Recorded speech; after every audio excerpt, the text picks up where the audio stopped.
Bismillah ar-Rahman ar-Rahim. Everyone, welcome. Surah Ra'd, chapter 13, verses 35 to 38. And these are the references. And this is our contact if anyone has got a query or a question.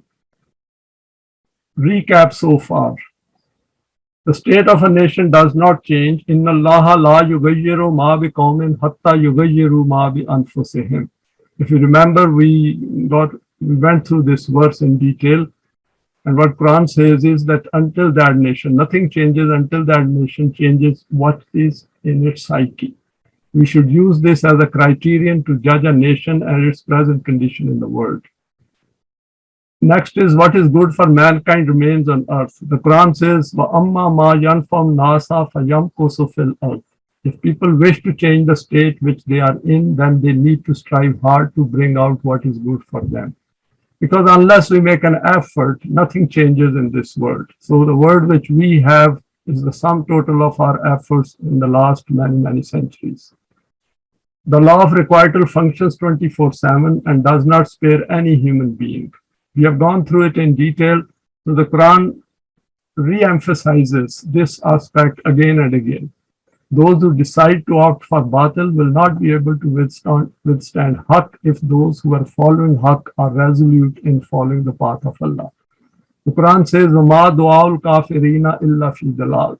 Now over here when Quran says that the supplications or the prayers or dua of kafirin are misguided, do not bear results, then it takes into account the life of the hereafter as well.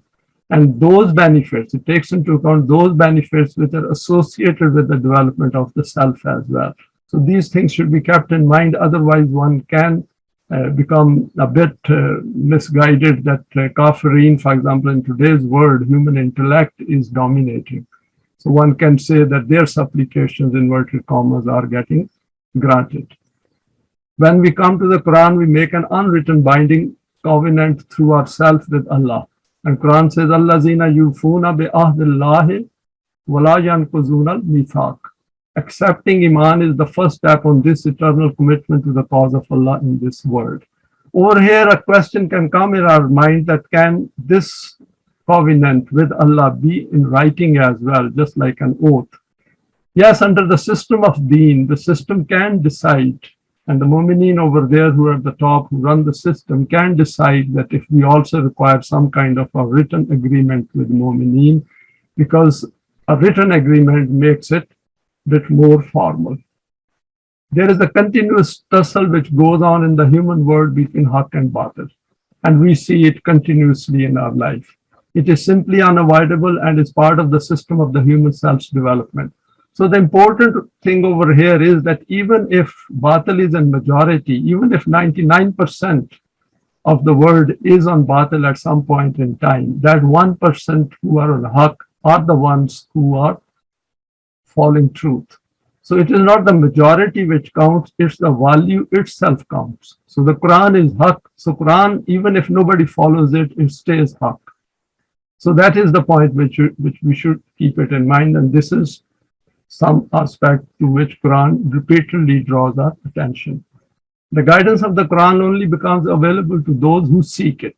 This is a very important point, and we have gone over it a number of times, that if I am seeking guidance, then I will get it. If I don't seek guidance, I will not get it. And this is true in our normal life as well. If I don't wish for something, I'm not going to make an effort for that. It involves the participation of both heart and mind. Allazina amanu wa tatmainnu qulubuhum bi zikrillah.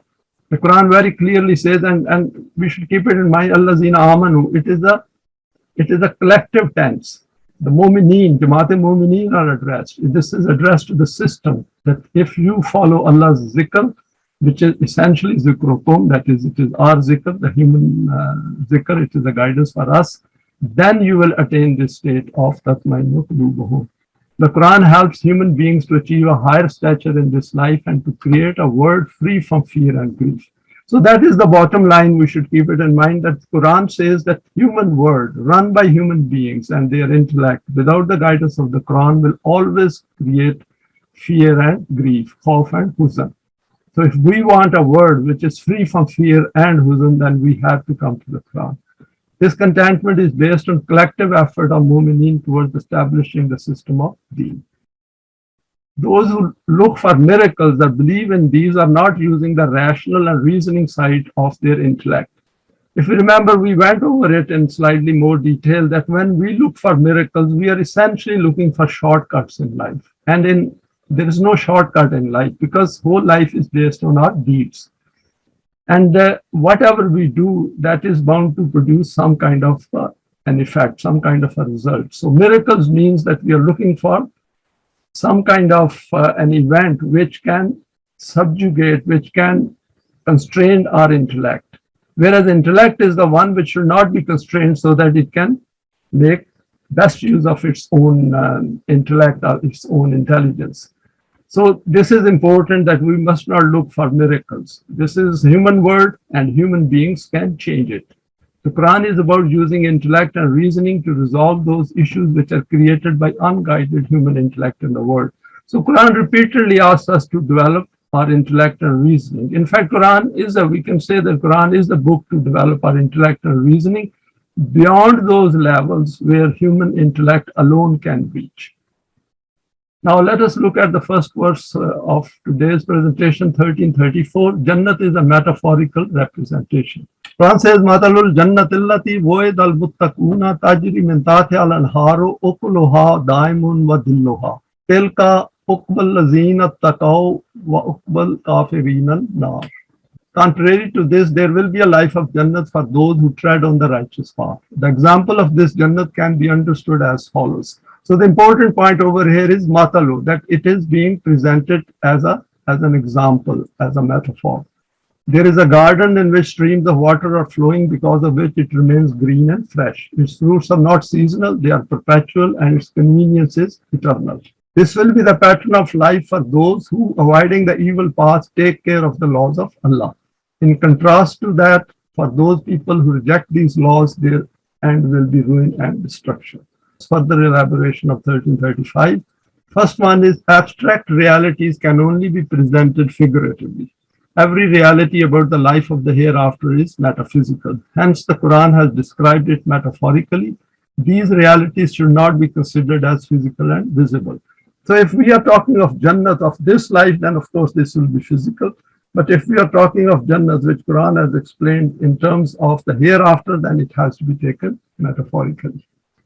The Quran describes the life of nations in this world also by the words Jannat and Jahannam. Their description is in fact also metaphorical and allegorical. For example, it describes rivers of milk and streams of honey. However, if we apply this aspect of Jannat to this worldly life, then we can turn this physical life into an earthly paradise by observing the physical laws.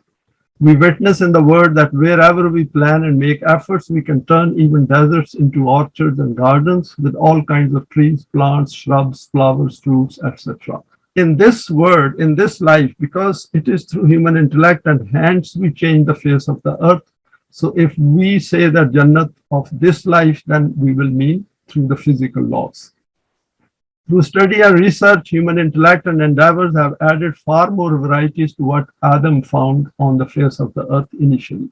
Today we find fruits and flowers being produced all year round, and these are being made available across the world due to the ease of movement of goods.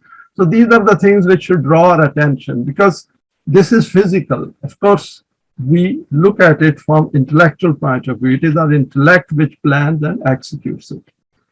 Towards the end, the verse concludes with the difference between those who are muttaqi and those who are kafirin. So Quran over here says, Tilka uqbal lazina taqaw wa uqbal kafirin nar. So the muttaqi and kafirin, their mention is towards the end of this verse, which means an important point for us is that we differentiate between the physical part and metaphorical aspect of these verses. Because if we do not, then we will find ourselves immersed in the physical aspect of our existence, and the relevance of the self will disappear. So important point over here in this verse, which I in my opinion or in my understanding, is that we should look at both at the same time. That what is the aspect which is related to human self, and if it is related to human self, then Matalo, that is the example used over here, is related to human self. And if we take the literal meaning of it, then it is related to the physical side of it. So both aspects should be kept in mind right in front of us. Otherwise, Kafirin will only take the physical aspect of it. The Muttaqeen will take both aspects. Now, word 1336, summary of the Quranic invitation. وَالَّذِينَ آتَيْنَاهُمُ الْكِتَابَ يَفْرَحُونَ بِمَا أُنزِلَ عَلَيْكَ وَمِنَ الْأَحْزَابِ مِنْ يُنْكِرُ بَعْضَهُ قُلْ إِنَّمَا أُمِرْتُ أَنْ أَعْبُدَ اللَّهَ وَلَا أُشْرِكَ بِهِ إِلَيْهِ أَدْعُو وَإِلَيْهِ مَآبِ. I've highlighted some of these points in red, and we will throw some light on that once I elaborate this verse further. The people on whom we have bestowed this kind of code of guidance, by following which the outcomes are so pleasant, celebrate with joy everything which is sent towards you. As far as other Jamaats are concerned, there are such people among them to whom some commands appear very irksome. So some people will feel uncomfortable with that, particularly for various reasons. If they haven't heard about it or if they never thought about it, then they will feel uncomfortable initially. Say to them, whether you like it or dislike it, I have been commanded to do this. So the student of the Quran, the messenger of the Quran, will pass on the message without getting into view whether others like it or not. That I should only adopt the obedience and rule of Allah and not associate any partner with Him. I invite you to this maslak, that is this path, this way, and I too remain bound to it. Now over here I've quoted few other verses to support 1336, importance of the Quran. Huwa yuhyi wa yumitu wa ilayhi turja'un ya ayyuhan nasu qad ja'atkum maw'izatun min rabbikum wa shifaa'un lima fis sudur wa hudan wa rahmatul lil mu'minin. Qul bi fadlillahi bi rahmatihi fa bi zalika falyafrahu huwa khairun mimma yajma'un. I quoted all these three because I thought these are interlinked, and the meanings will make it clear. It is the law of requital according to which individuals and nations, the supreme revolutions like life and death take place, and all your deeds also return to it. These cannot go outside its realm of authority. Just reflect that the law of Allah is possessor of how much infinite powers. So over here Quran says, Huwa yuhyi wa yumitu. That is, it is drawing our attention to the way we are born, the way we live our life, and then we die. And then it points to the law of requital or mukafa, that you will go back and be held accountable. And accountability, we should keep it in mind, is not something which is a curse. It is in fact a blessing, that whatever we do, we'll get the meat of it. We will get the consequences of it. We'll get the results of it. And ourself, whatever it becomes, will benefit from what it has become. Now the same law, O mankind, has arrived from your Rabb in the form of this code of guidance. In this there is solution for every one of those dissonances, all kinds of psychological imbalances. Because the Quran over here said, وَشِفَاءٌ لِمَا فِي الصُّدُورِ, that whatever dissonances, psychological, because at a fundamental level, human beings have a lot of vulnerabilities and weaknesses, and Quran has pointed to those vulnerabilities and weaknesses. So Quran says that if you wish to come out of that, then you will have to come to the Quran, which keep your hearts in distress. It's very important. And this is something, the psychological aspect, we should keep it in mind as we go through these verses and we go through these presentations. Whichever nation accepts it as its code of life, that is Jamaat Momineen, this guides it towards the path of successes and makes them benefit from the means of nourishment. So Quran says that we get the best out of our life if we come to its guidance. The means of sustenance will remain the same. The interaction with other human beings will remain the same, but it will elevate our eminence to a very high level where we will start seeing the world differently. Say to them, getting this kind of code of guidance is due to the fadl and rahmat of Allah, which is essentially the bounties and blessings of Allah. You could not have acquired it at your own for any price. And this is a fact. If we come to the Quran, we will know that we cannot get the guidance of the Quran without the Quran. Hence, you should rejoice on acquiring it. Important to remind yourselves about its immense importance. This is better than every one of those things which you accumulate in your worldly life. Beautifully put together by Quran, khairum mimma yajma'un. i.e., more valuable and dearest than everything which you acquire to live this life of yours. And of course, this comparison, this advantage which one gets by coming to the Quran can only be experienced after coming onto this path that is Sirat al-Mustaqim. Now, some reflections over here on this verse. The Quran has drawn our attention in some verses towards the aspect of Rahmat in its guidance and asked us to reflect in such a way that we feel pleasure in being guided by it. Very important. If we have come to it, then we should also feel pleasure and a joy in it. That kind of a satisfaction that I didn't know this. So this path of discovery should become very attractive, very motivating. As humans, we only feel pleasure when our needs are met and we achieve something after we have made efforts for it. Next is removal of fear and grief is part of this guidance. And if in the world in which you live, there fear and grief exists, then as a first step, we wish to know the cause for it. So there's no point in experiencing the fear and grief in the world, but not finding the cause for it. Because if we look for the cause and then come to the Quran, we will be able to find that what is the reason behind it. What was the cause which we found before coming to the Quran, and then see how the Quran changes our outlook. The Quran helps us to understand the reasons for this state of affairs in the world. Having understood the causes, i.e. occurring through human hands, we proceed to finding a solution for this man-created problem. The Quran sums up the next step by declaring, Abadallahu wala ushrika bihi. Follow laws of Allah after acquiring Iman. See, over here, Allah is mentioned, not Rabb. And be fully cognizant in this effort to not allow any other thought and deed to find its way into this psyche. The Quran has repeatedly drawn our attention by reiterating this aspect in various attractive ways. Last one is the concluding part of the verse explains our duty as followers of its guidance. And it says, Ilayhi adu wa ilayhi ma'ab. A powerful commitment to two aspects, i.e., while inviting others towards it after being convinced of its path, and then as a consequence of this conviction, inviting others as well. So first getting invited and then inviting others.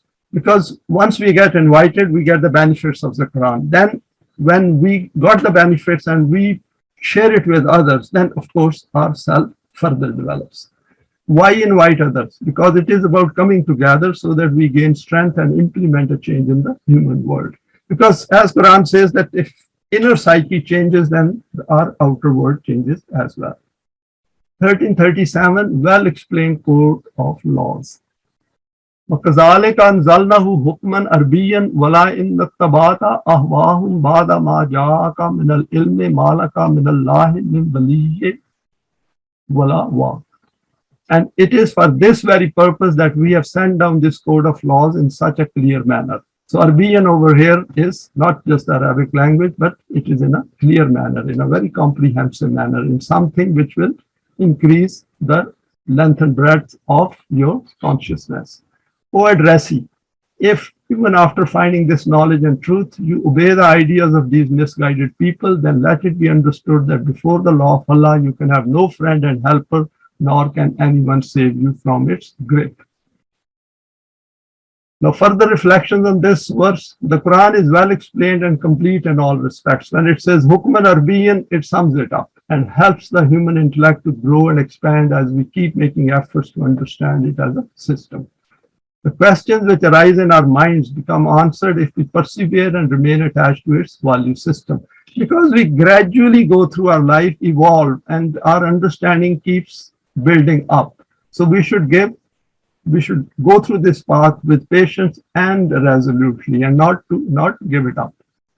The books by TOLU-E-ISLAM have made this journey relatively easier because these books are written in easier language for the understanding of the common man. Though we still need to use our intellect and reasoning to elevate our understanding. The development of ourselves through Eimaan and Saleh deeds is part of this endeavor. A very important point is mentioned in this verse when it says that وَلَا إِنَّ التَّبَعْتَ أَهْوَاهُمْ بَعْدَ مَا جَاءَكَ مِنَ الْعِلْمِ, i.e., despite acquiring knowledge of the Quran and the world around us, if we look at all this through the medium of our emotions and desires, that is, if we follow ahwahum, if something follows its desires, unguided intellect, then they are not going to get the benefits of this life as the Quran has projected or put forward. Then we will not benefit from its guidance. Our whole endeavor has to follow this pattern, to bring our desires and emotions fully within the guidance of Wahi, willingly, not unwillingly, not under question, because Quran has said, La ikraha fid deen. Qad tabayyana rushd min al-ghayy, that both paths of life have been made very clear to you. It is your choice. Without any inner compulsion or outer compulsion, you should adopt this path. I.e., so that there is no contamination, then our required knowledge will turn into an asset and we will see the world around us differently. Towards the end, the verse mentions Allah with all His attributes and asks us to reflect on the importance of the companionship of Allah through Wahi. In such statements, the Quran helps us to increase the field of view of our consciousness to new dimensions. And we feel it, we know it. It is not something which is intangible or abstract that nobody knows. We ourselves know, and then we manifest it in our outer world through our behavior, through our talking, through our interaction with others. Hereby stating, Min Allahi min waliyyi wala waq, the Quran has thrown light on the importance of not losing the support of Allah. It is making us aware that since we have come to the Quran, we must ensure that we gain the maximum out of this life of ours. As we have gone over it previously as well, particularly in the Surah Yusuf, that Allah does not leave His people alone because He is everywhere. Huwa ma'akum aina ma kuntum. And the Quran has also said, Allah waliyul lazina amanu, that He is then becomes the protector, because now we take on a different path of helping Allah. All the responsibilities which Allah has taken on Himself, we voluntarily say, we will do it in this life. 1338, the messengers of Allah were humans like everyone else. وَلَقَدْ أَرْسَلْنَا رُسُلًا مِّن قَبْلِكَ وَجَعَلْنَا لَهُمْ أَزْوَاجًا وَذُرِّيَّةً وَمَا كَانَ لِرَسُولٍ أَن يَأْتِيَ بِآيَاتٍ إِلَّا بِإِذْنِ اللَّهِ لِكُلِّ أَجَلٍ كِتَابٌ. Very, very powerful verse, and a number of points are given here, and I will reflect them in slightly more detail. As far as this objection of theirs is concerned, that how can a man like them has been a messenger, say to them, because human beings find it very strange that a messenger from Allah is a human being just like them, forgetting that a messenger has to be a human being because he is communicating his message to human beings. Before even you, we had sent many messengers. They were human beings just like you, and they also had wives and children. After this, coming to this demand of theirs, that the destruction of which mention is made repeatedly, why does it not come? Say to them that, because human beings, they are very impatient. When they are confronted with their deeds, they want, if they don't agree with your stance and with the law of requital, they say, okay, go and bring this punishment. And the Quran is addressing over here that this punishment will come. It is just that it follows laws. This matter is not within the control of a messenger, that he can produce this kind of clear sign whenever he wishes. These things appear in their own time according to the law of Allah. And then his law is this, that for every act and its consequence, there is a time gap, which is called its respite or Ajal. This Ajal occurs according to a law, i.e. there is a law established for this matter about how long a deed takes to materialize its consequences. Similarly, there is an Ajal for nations too. So Quran over says, Likulli Ajal Kitab. Actually, there is an Ajal, there is a law for everything which is working in our life, whether it is at the level of self or the physical laws. Physical laws we easily understand, but laws which are essentially like law of requital, law of respite, which are related to human self, since it takes time for these to materialize, so we can get deceived. Now finally on this verse, further reflections. First one is, this world is created for human beings who are equal beings and deserve respect and dignity as possessors of choice and intent. Because we have choice and intent, hence we have respect and dignity, because we know what respect and dignity is. If we did not know what respect and dignity is, then it makes no difference. Like animals do not have self-consciousness. But since human beings have self-consciousness and they know they have a choice and intent, hence it has to be respected. Wahi has been sent to provide guidance to those who are seeking it. Without Wahi, despite possessing choice and intent, we will have only one path available to us, i.e. the path of our desires and our emotions controlled by our unbridled intellect. A very important and a refined point I have noted over here, that if we do not give a choice to ourselves, then essentially we are deprived of our ability of making choices. Even if we do not follow the path of the Quran, there is no harm in knowing the choices which we get through this guidance. So keeping this path as a possibility in front of us will always give us a choice. Because if we say life ends with death, that means we don't have a choice in this life. That once we die, we have no more choice. But Quran gives us another choice, says that factually there is a life which goes beyond death. And then it draws our attention that at a level of self, we can figure it out very easily, only if we are willing to look at it from a different perspective. This path cannot provide us a developed self which is needed by deen in this world and also meets the criterion of the life of the hereafter.